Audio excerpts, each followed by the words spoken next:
Please subscribe to my channel. When my girlfriend first told me I wasn't invited to her birthday, I laughed it off, thinking she was joking, but the firm seriousness in her tone immediately erased any hint of humor. She explained that her ex would be attending and she didn't want things to get awkward. She stressed that it wasn't about me causing trouble or misbehaving, but about keeping the environment calm. Yet to me, it sounded less like she was protecting the peace and more like she was protecting him. That night, I stayed silent, pretending to understand, though inside I felt completely torn. For over a year, I had stood by her side, offering loyalty, my time and my heart. I had supported her through career frustrations, late-night breakdowns, moments of self-doubt. I had invested in her life, believing in us. And yet, on the one day that was supposed to celebrate her, she told me I didn't belong there. It felt like everything I had given suddenly counted for nothing. At first, I considered leaving the relationship. Why fight for a place where I wasn't wanted? But as I sat with my thoughts, clarity emerged. This wasn't merely about being excluded, it was about respect. If I accepted being sidelined like an afterthought, that's all I would ever be. That's when a plan began to take root. I didn't argue, I didn't plead or demand. Instead, I stayed composed, wished her well for her birthday, and let her think I had swallowed the humiliation. She believed I was too gentle to retaliate, too forgiving to resist her boundaries. But beneath that quiet exterior, I was plotting a response sharper than any confrontation. On the morning of her birthday, she left the house glowing, dressed to impress, excitement radiating from her. I told her to enjoy herself, my voice calm and steady. The moment she walked out, I grabbed my phone and started sending messages. Friends, colleagues, mutual acquaintances, I invited them all. I had booked a private lounge at one of the city's trendiest spots. This wouldn't be just a birthday party. I called it a celebration of life, a toast to fresh starts, success, and those who truly valued loyalty. The response was overwhelming. People wanted in. By evening, the lounge buzzed with energy.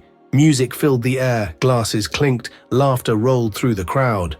While she surrounded herself with the shadow of her past, I was enveloped in warmth, joy, and genuine connection. Messages trickled in from friends who had attended her party first. They confirmed her ex was indeed there, comfortably close to her, as if no time had passed. Then something surprising happened. Guests started leaving her gathering for mine.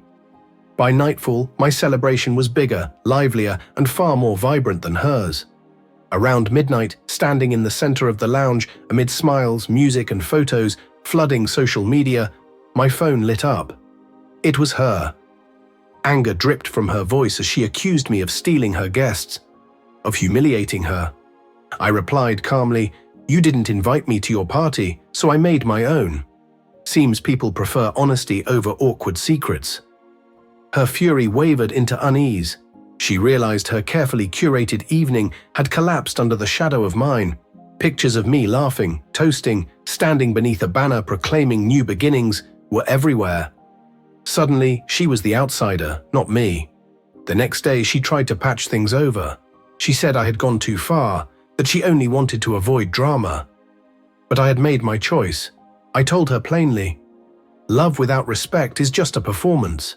If she could dismiss me for her ex's comfort, then she never truly valued me. Walking away wasn't easy. It hurt, but it reclaimed my dignity. Revenge doesn't always need to be loud or destructive. Sometimes it's showing someone the consequences of their choices, elevating yourself beyond their reach. In the weeks that followed, I heard whispers. Her ex hadn't stayed long, only there for nostalgia. Others mentioned how much she regretted that night, how painful it was to see me surrounded by people who supported me. But by then it didn't matter. What mattered was that I had stood my ground, without raising my voice, without pleading. My calm, my silence, and my decision to celebrate myself had spoken volumes. She tried to erase me from her big moment, but in the end I erased myself, leaving her with the emptiness she had created. That birthday became a turning point, not for her but for me. It showed me that true revenge isn't about tearing someone down. It's about rising so high they can no longer reach you. She made space for her past. I made space for my future. And in that choice, I found freedom.